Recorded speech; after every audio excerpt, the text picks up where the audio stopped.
We're getting ready to go on our first winter road trip. We've been on a few weekend trips where we go 180 miles and then come back and charge overnight at a motel. But this one will be 500 miles in one day, we hope. And we're going to go from Central Oregon down into California.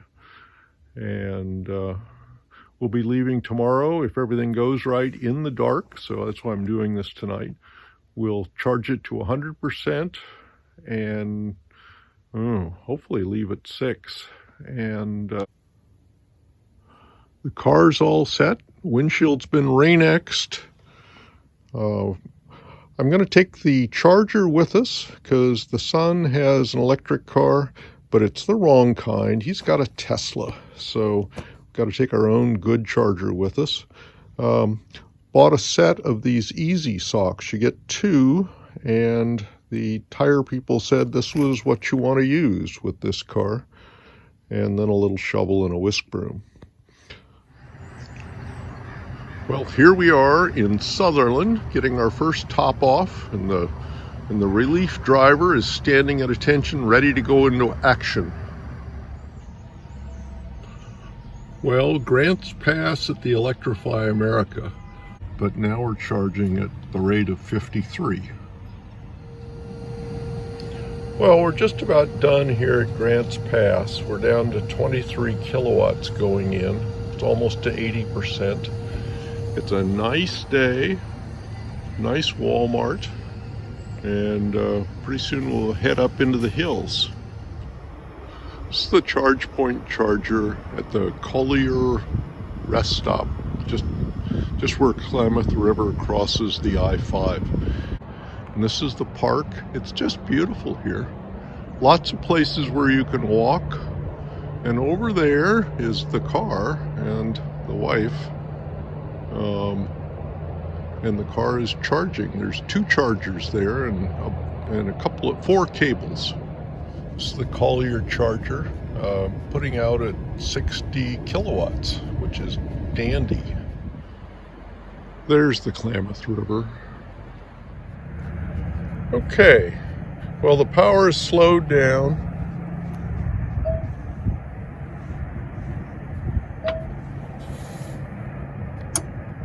And there we go. Here we are in Anderson, California. It's charging at 54 kilowatts. Well, this is the Electrify America unit in Anderson, California. And it says we're charging at 75 kilowatts, which is quite nice. We arrived after a long day, visited with family, got to sleep next to the Christmas tree, and a few days later got back on the road home. Here we are at the Willows Walmart Electrify America. It hasn't gone very fast. It started at 54 and it's now up to 58, and we're probably just about ready to unplug because we're up to 71% charge. There we are. It's just a minute or 2 later and we're over 72%, and the charge has fallen to 35 kilowatts. Here we are back at the Collier rest stop, and it's charging away. It actually looks much darker than it looks in the picture because the camera's doing that thing, but it's almost dark.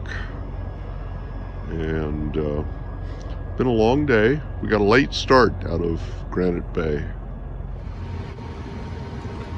We're back in Sutherland. It's a rainy day. Got the I-5 right behind us, and the Dairy Queen and the Starbucks.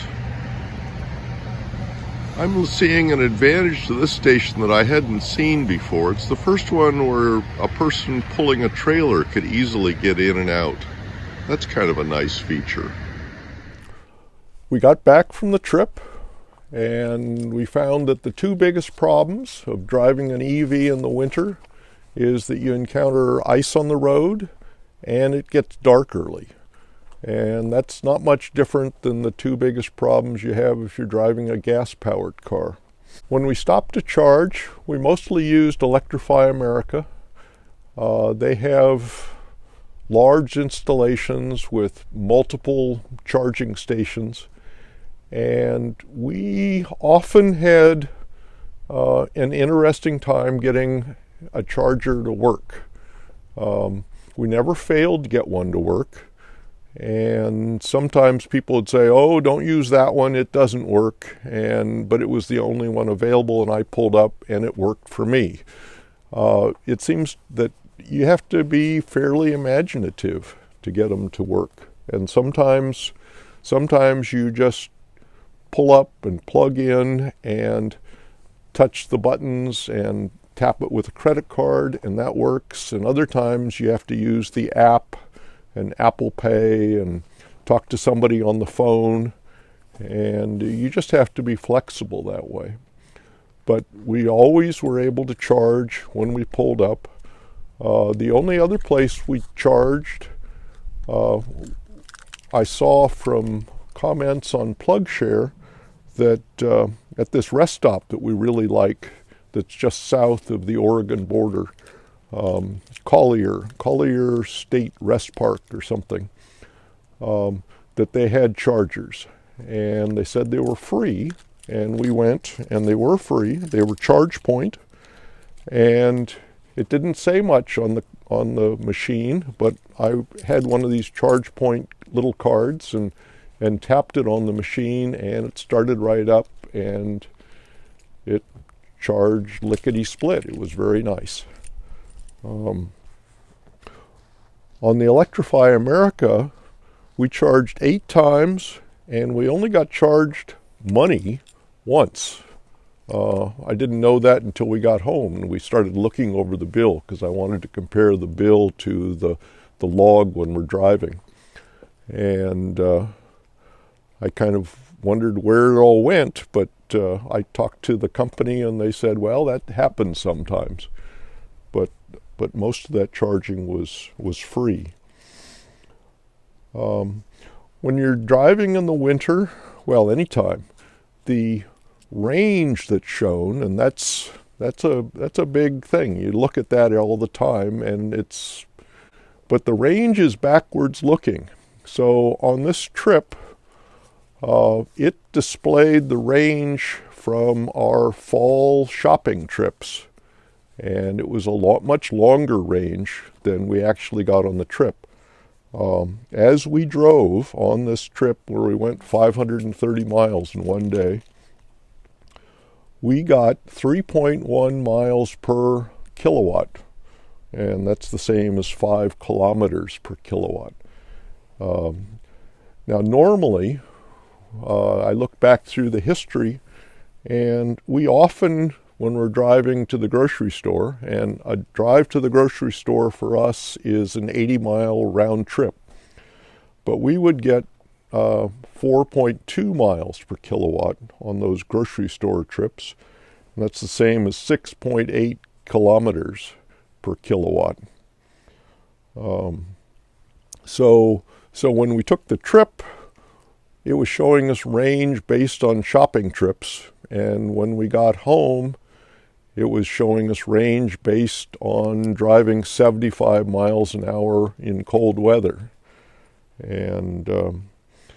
But it's been a couple of weeks. We've driven 200 miles, and it's starting to go back the other way. So the range is starting to improve again.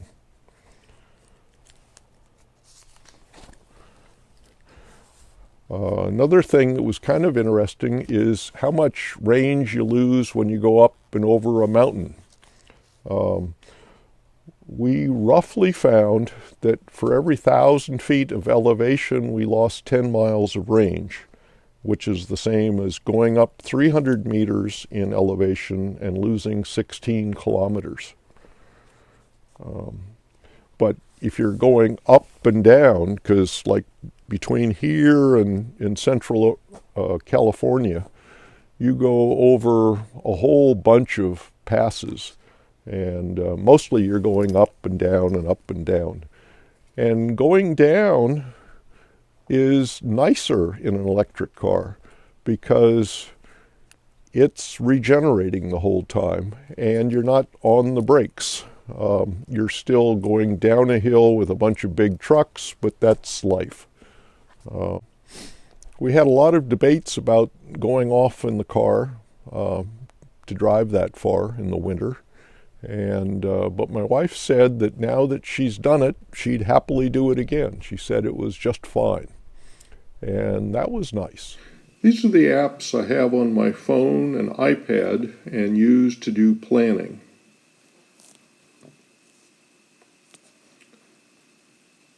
This is what the ChargeWay app looks like. This is what you'd get if you were doing a fast trip in the winter. And this is the ChargeWay app with a slower trip in the summer. So you go from 5 refuelings to 3. In addition to all the apps, I made a notebook with one entry per page, the 20 most likely places we'd want to charge.